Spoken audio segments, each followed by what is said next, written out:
Assalamualaikum warahmatullahi wabarakatuh. Shalom Om Swastiastu, Namo Buddhaya, salam kebajikan rahayu, salam Pancasila. Yang terhormat Ibu Reka Ramadan selaku dosen pengampu mata kuliah statistika deskriptif dan rekan-rekan yang kami banggakan. Perkenalkan, kami dari kelompok 5. Di sini kami akan mempresentasikan hasil analisis kami tentang perbedaan PDRB atas dasar harga berlaku provinsi di Indonesia pada periode 2023 sampai 2025. Nah, sebelum itu izinkan kami memperkenalkan diri terlebih dahulu. Perkenalkan, nama saya Natasha Harini Putri dan juga rekan-rekan saya ada Rima Hotimah, ada Syahida Windy Wijaya, ada Afida Rahman, ada Siti Ayunda Puyandika Putri.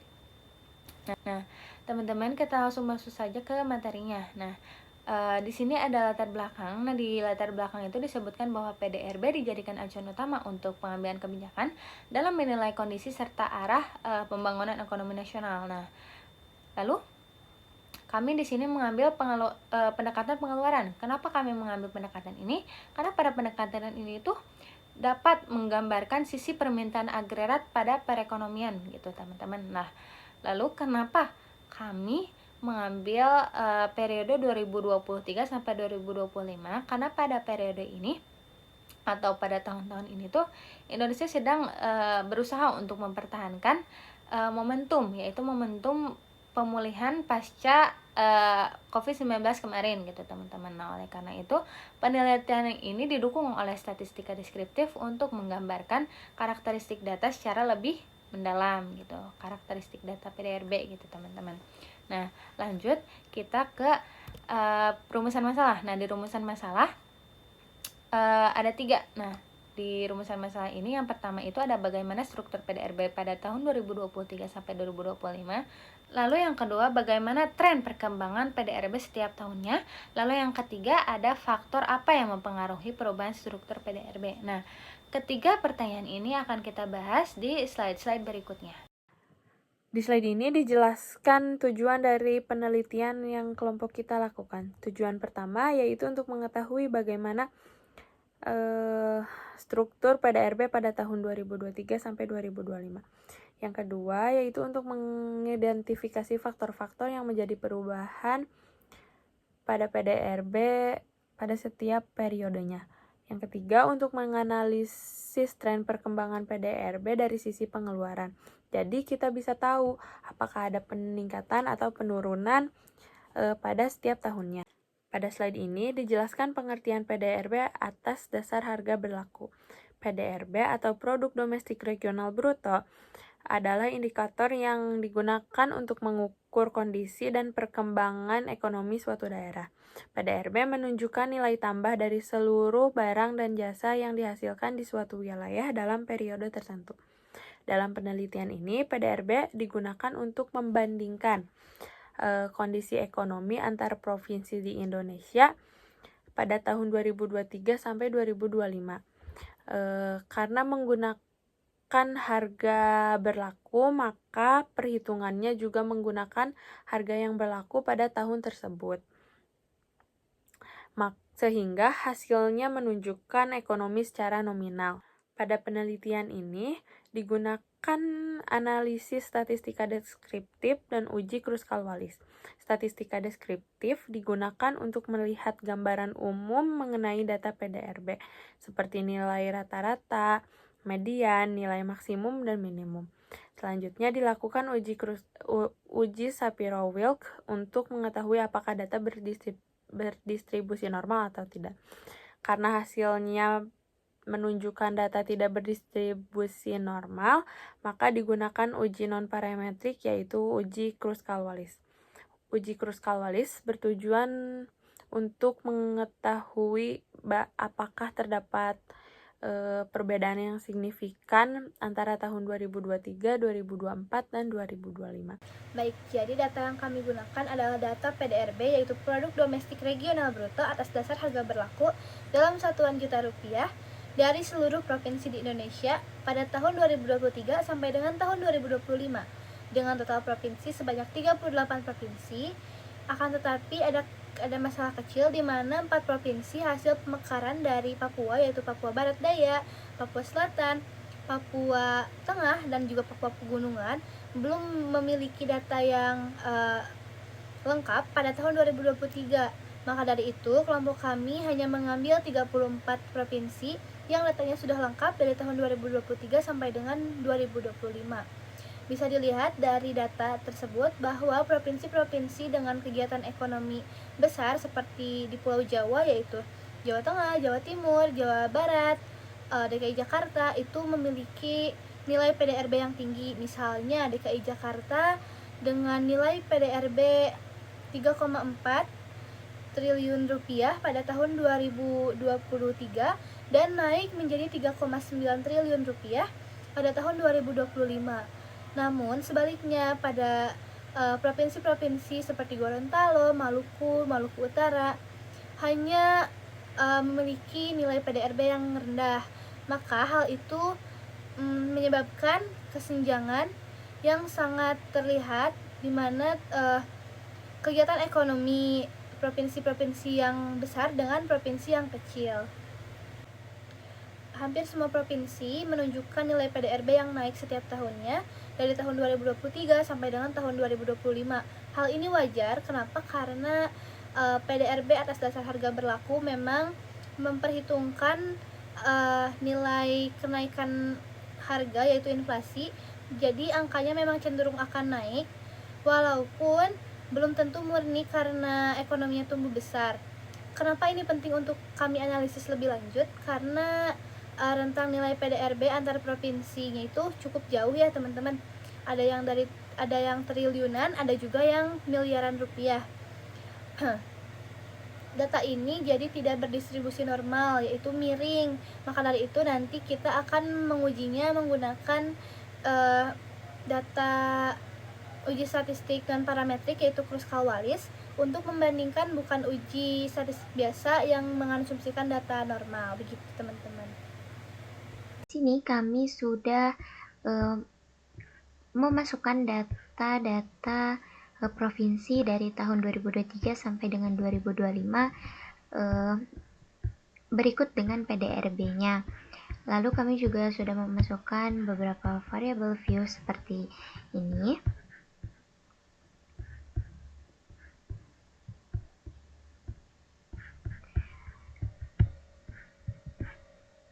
Nah, lalu kita akan menguji uji normalitasnya. Pertama, kita masuk ke analyze, descriptive statistik, lalu ke explore. Kita riset terlebih dahulu. PDRB itu masuk ke kotak dependent list, lalu tahun itu masuk ke faktor list. Nah, lalu klik tombol plot di sisi kanan, centang normality plot with test, continue, lalu klik OK. Nah, karena hasil uji normalitas menunjukkan data tidak berdistribusi normal, maka uji yang digunakan untuk membandingkan PDRB antar tahun 2023, 2024, dan 2025 adalah uji Kruskal-Wallis. Uji ini merupakan alternatif non-parametrik dari uji one-way ANOVA. Lalu, hipotesis yang kami ajukan adalah sebagai berikut. H0 tidak terdapat perbedaan signifikan pada PDRB provinsi antar tahun 2023 sampai 2025. Lalu hipotesis alternatif atau H1-nya terdapat perbedaan signifikan pada PDRB provinsi antar tahun 2023 sampai 2025. Taraf signifikansi yang digunakan adalah alfa 5% atau 0,05 dengan derajat bebas atau DF sebesar K dikurangi 1, yaitu 3 dikurangi 1 sama dengan 2. Nilai Chi square atau Chi kuadrat tabel untuk DF 2 dan alfa 0,05 adalah 5,991. Dari hasil output SPSS diperoleh nilai Kruskal-Wallis sebesar 0,342 dengan DF sebesar 2 dan nilai SIM sig sebesar 0,843. Kriteria pengujiannya jika Chi kuadrat atau Chi square dihitung lebih besar dari C kuadrat tabel atau nilai signifikansi lebih kecil dari 0,05, maka H0 ditolak. Lalu sebaliknya, jika C kuadrat hitung lebih kecil dari C kuadrat tabel atau signifikansi lebih besar dari 0,05, maka H0 diterima. Karena nilai C kuadrat hitung sebesar 0,342 lebih kecil dari nilai tabel 5,991 dan nilai signifikansi 0,843 lebih besar dari 0,05, maka H0 diterima. Artinya, tidak terdapat perbedaan yang signifikan pada PDRB atas dasar harga berlaku provinsi di Indonesia antara tahun 2023, 2024, dan 2025. Akan mencari output dari uji Kruskal-Wallis. Yang pertama yaitu klik menu analyze, non-parametric test, lalu legacy dialog, K-independent sample, lalu masukkan variabel tahun ke kotak grouping variabel,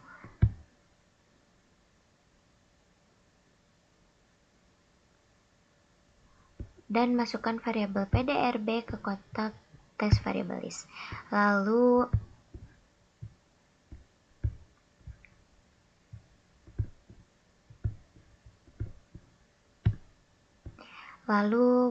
pencet define rank, minimumnya itu 2023 dan maksimumnya itu 2025. Klik continue. Pastikan pada bagian test type opsi Kruskal-Wallis sudah tercentang. Ini adalah pilihan default. Klik OK.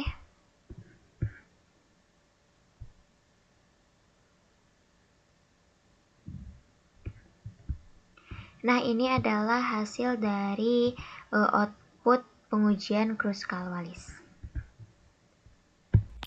Nah, jadi apa maknanya semua ini? Provinsi dengan aktivitas ekonomi tinggi kayak di DKI Jakarta, Jawa Barat, Jawa Timur emang konsisten punya PDRB yang paling besar. Nah, ini masuk akal karena mereka itu pusat industri dan bisnis. Tapi yang menarik, meskipun angka nominalnya tinggi tiap tahunnya, secara statistik pola PDRB antar provinsi itu relatif stabil.